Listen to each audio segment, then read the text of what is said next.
हरे कृष्णा कृष्णा कृष्णा हरे हरे, हरे राम राम राम हरे हरे। गिरनाथ गिरिपतराज चक्र सुदर्शन की जय। श्री श्री गौर निताई पंच तत्व की जय। नृसिंहदेव प्रहलाद महाराज की जय। श्रील प्रभुपाद गुरु महाराज की जय। अनंत कोटि वैष्णव वृंद की जय। नामाचार्य श्रील हरिदास ठाकुर की जय। निताई गौर प्रेमानंदे हरि हरि बोल। निताई गौर प्रेमानंदे हरि हरि बोल।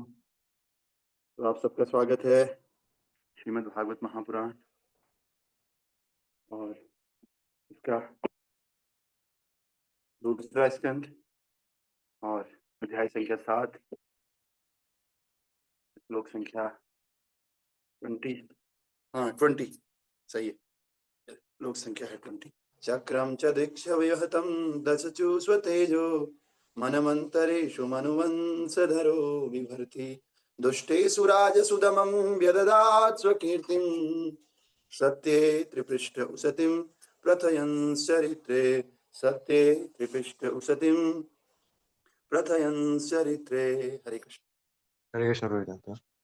चक्रं च दिक्षु अविहितं दशशोषावतेजो मान्वन्तरऋषेषु मनुवंशधरुभिर्ति दुष्टेषु राजसु दमं वयदहत्सवं कृतिं सत्ये त्रिपृष्ठौ शतं परिथ्यामश्चरित्रः। तो कल हमने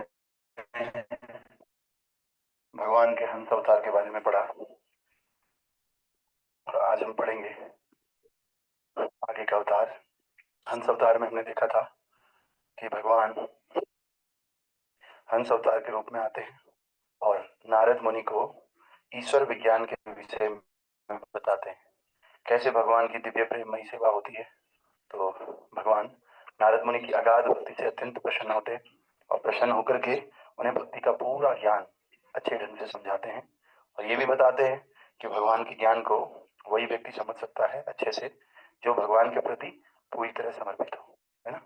और बलि महाराज ने भी ऐसे किया, नारद जी ने भी ऐसे किया, प्रहलाद महाराज ने भी ऐसे किया। तो हमको भी अगर भगवान को अच्छे से समझना है तो हमें भगवान को समर्पित होना होगा, है ना। तो आइए आज के श्लोक का अर्थ इस प्रकार से है।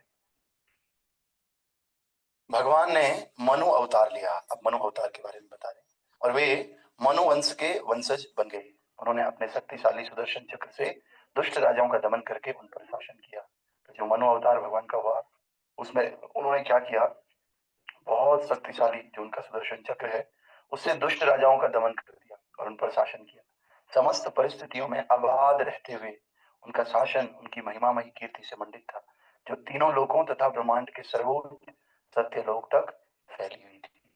और ये जो मनु महाराज थे, जो भगवान के अवतार हैं, इनकी कीर्ति तीनों लोकों में फैली हुई थी। इवन ब्रह्मांड का जो सर्वश्रेष्ठ लोक है, ब्रह्मलोक, सत्यलोक जिसको बोलते हैं, वहां तक फैली हुई थी। तात्पर्य वाय अर्चनीय बंदनीय प्रातस्मरणीय जगत गुरु श्रील प्रभुपाद जी द्वारा श्रील प्रभुपाद की जय। प्रभुपाद बता रहे हैं प्रथम स्कंद में मनु के अवतारों की व्याख्या की जा चुकी है। ब्रह्मा के एक दिन में एक एक करके 14 मनु परिवर्तित होते हैं। ब्रह्मा जी की लाइफ एक 14 मनवंतर की होती है ना। तो ब्रह्मा जी का जब एक दिन होता है उसमें 14 मनु परिवर्तित होते हैं। इस प्रकार से ब्रह्मा के एक मास में 420 मनु और एक वर्ष में 5040 मनु होते हैं। यानी कि एक ब्रह्मा जी की लाइफ में 5000 एक वर्ष में 5040 मनु पूरे हो जाते हैं। इतनी बड़ी ब्रह्मा जी की उम्र है ना। और अपनी गणना के अनुसार ब्रह्मा 100 सालों तक जीवित रहते हैं। अब सोचिए एक साल में 5040, तो 100 साल में कितना, इंटू 100 कर दो। इतने मनु ब्रह्मा जी की एक लाइफ में रहते हैं। इतनी बड़ी ब्रह्मा जी की लाइफ है, इसीलिए लोग समझते हैं ब्रह्मा जी अमर है, ब्रह्मा जी को कुछ नहीं होता। क्यों? क्योंकि लाइफ स्पेन इतना बड़ा है, सोचिए। तो अपनी गणना के अनुसार ब्रह्मा जी 100 वर्ष तक जीवित रहते हैं। अतः एक ब्रह्मा की जीवन अवधि में 5,04,000 मनु होते हैं। बाप रे, 5,04,000 मनु जब चेंज हो जाएंगे तब ब्रह्मा जी का एक जीवन पूरा होगा, है ना। तो ऐसे ब्रह्मा असंख्य होते हैं और वे महाविष्णु के एक उच्छ्वास की अवधि तक ही जीवित रहते हैं। अब सोचो, ऐसे ब्रह्मा एक दो नहीं है, असंख्य ब्रह्मा है, क्योंकि ब्रह्मांड भी असंख्य है। और ये ब्रह्मा जो ये इतना बड़ा हम जीवन काल बता रहे हैं, ये कितना है? कह रहे हैं ये महाविष्णु की एक श्वास के बराबर है। ब्रह्मा जी का जीवन, जिसमें हमने कहा 5,40,04,000 मनु होते हैं, वो किसके बराबर है? भगवान महाविष्णु की एक श्वास के बराबर है। श्वास अंदर तो ब्रह्मा जी का जीवन खत्म, श्वास बाहर ब्रह्मा जी की उत्पत्ति, साथ ही साथ ब्रह्मांड की उत्पत्ति, है ना? ऐसे ब्रह्मा असंख्य होते हैं। इस प्रकार हम कल्पना कर सकते हैं कि समस्त भौतिक संसार जो भगवान के चतुर्थांत शक्ति के ही बराबर होता है, उनमें भगवान के अवतार किस तरह कार्य करते हैं। मनवंतर अवतार चक्रधारी पूर्ण पुरुषोत्तम भगवान के ही समान शक्ति से विभिन्न ग्रहों के दुष्ट शासकों को दंडित करते हैं, जो सुदर्शन चक्र से दुष्टों को दंड देते हैं। और मनवंतर अवतार भगवान की दिव्य महिमाओं का प्रश्न। तो पहले आप ये समझो, एक चतुर्युग, सतयुग में बहुत टाइम होता है, फिर सतयुग से आधा टाइम त्रेता युग में होता है, त्रेता से आधा टाइम द्वापार युग में, और द्वापार से आधा टाइम कलयुग में होता है। तो कलयुग है 4,32,000 का, इसका मतलब द्वापार 8,64,000 का, उसके आगे वाले 16 लाख, और सतयुग है 32 लाख साल का। समझ रहे? तो 32 लाख, ये सतयुग, कलयुग, द्वापार, त्रेता, इसको एक चतुर्युग बोलते हैं। जब एक चतुर्युग 1,000 बार हो जाता है तो उसको एक मनवंतर बोलते हैं। और ऐसे मनवंतर अगर 14 बार होते हैं, सोचिए, तब ब्रह्मा जी का एक दिन होता है।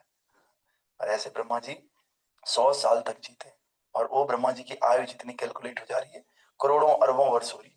और उतना ब्रह्मा जी जो विष्णु है, महाविष्णु, उनका एक श्वास है ना। और इस पुरुषोत्तम भगवान के समान ही शक्ति से दुष्ट शासकों को दंडित करते हैं, जो सुदर्शन चक्र से दुष्टों को दंड देते हैं। मनवंतर अवतार भगवान की दिव्य महिमाओं का प्रसार करते हैं। तो जब